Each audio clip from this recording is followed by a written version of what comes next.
તો સાંસદ જ્ઞાનીબેન ઠાકોરની લોકોને સલાહ, લોકોને પોલીસ સ્ટેશન ન જવા માટે અપીલ કરી છે। પોલીસ સ્ટેશન જશો તો પરેશાન થઈ જશો, વકીલ વચેટિયા અને પોલીસ વચ્ચે નીચોવાઈ જશો।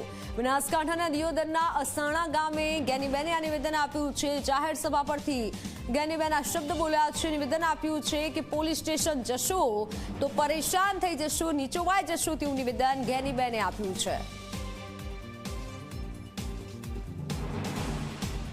અમુક ગામ એવા છે કે ગામની વસ્તી વધારે એના કરતા તો પોલીસ સ્ટેશનની અંદર ફરિયાદો વધારે એની ગામની જે વસ્તી એના કરતા અહીંયા ફરિયાદો વધારતી હોય અને ફરિયાદ કોઈ પણ દાખલ થાય તો ફરિયાદ દાખલ થાય ત્યાંથી કરીને વકીલથી કરીને ડોક્ટરથી કરીને પછી સોવટિયાથી કરીને જ્યાં સુધી સમાધાન ના કરો ત્યાં સુધી જે કેસ કર્યો છે જેના ઉપર એ પણ હાથે દીવી નાખે અને જેના ઉપર થયો છે આ ફરિયાદ કરવા વાળો અને આરોપી એ બે એકદમ આખા નેસ હોઈ જાય, ધોઈ જાય અને અંતે તો પછી સમાધાન કરવું પડે।